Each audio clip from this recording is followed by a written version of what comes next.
you tell us a bedtime story? Oh, alright, children. How about another tale of the cock-blocked one? No! Grandpa, we all hate that guy. Yeah, tell us a story with Prince Charming in it. Ah, yes. Prince Charming. Come on, children. Prince Charming's just the guy who barges in at the last minute to fix the ending. But he's so cool. Listen here, girls. Any stranger willing to storm into a burning castle, slay a dragon, and then kiss a strange corpse girl right before checking her shoe size is what I like to refer to as a highly suspicious character. Grandpa, why are you hating on Prince Charming? Papa ain't no hater, child. I just think the stories of the men who fall just short of Prince Charminghood are far more interesting. Okay, fine. Just a few paragraphs, but then we want Cinderella. You have yourself a deal, young lady.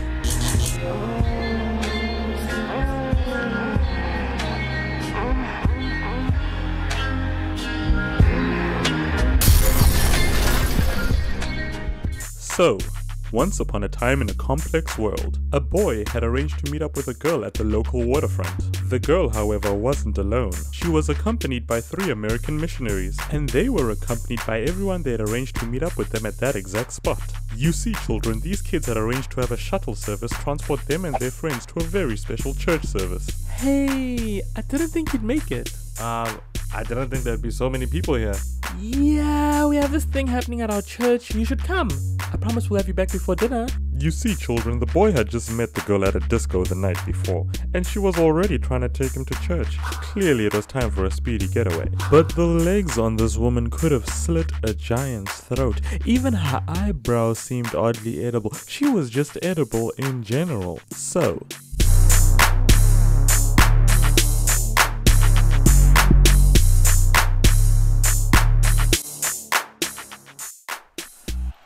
this would be a day of many firsts for our hero. A day where his knowledge of people seemed to crash back down to zero. He'd see a smooth talking pastor with a paralytic touch, backed by a live rock band that rocked far too much.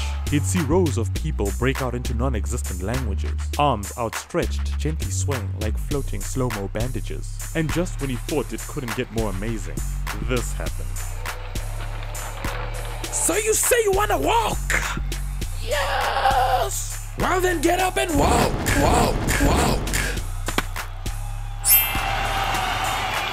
Yes, this was a day of many firsts for our hero. But the only thing that really stuck in the boy's mind as they made their way back through the parking lot was the running man. You see, children, at some point during the service, a man ran up to the front of the congregation, jumped up and punched the ground. And our boy knew right then and there that he'd never know what that man was feeling in that moment.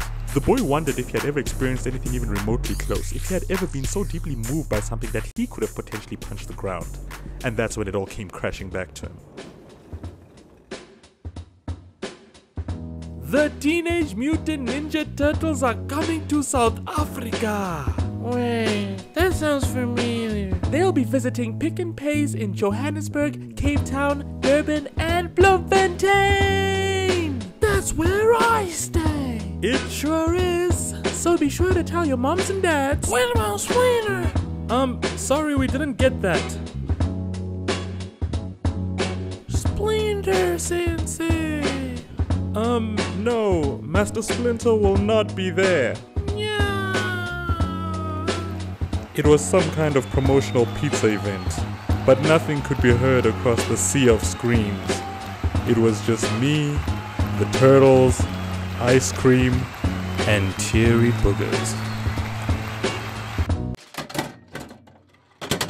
Granddad, what the hell kind of story is this anyway? And what do the Ninja Turtles have to do with the church or the girl? The girl? Yes, the girl! Right, the girl. I was just getting to that. So, while the boy was having the randomest of flashbacks, the girl was curiously watching him and coming to her own conclusions.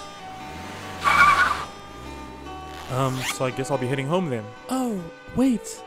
You know, when I invited you earlier, I didn't think the whole church thing would be your thing. But I can tell just by looking at you that today's sermon had an effect on you, right? Right! And if you'd like, I host a Bible study at my place every Wednesday night. You're more than welcome to come. Cool. So, what did you think of the sermon?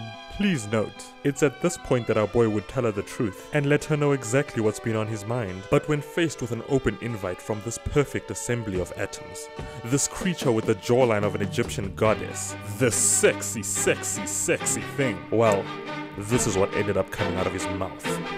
It was such a moving sermon. Aw, come here, you.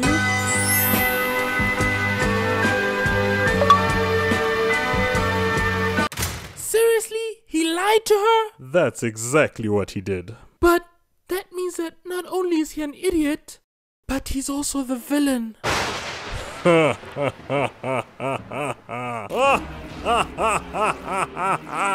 You see, children, our boy over here has his own agenda. But what he's forgetting is that through that door there's a lot of good people with good intentions. He's also forgetting the million or so times he's been told that he lives in a small town. But as this truth finally dawns on him, it dawns in fire.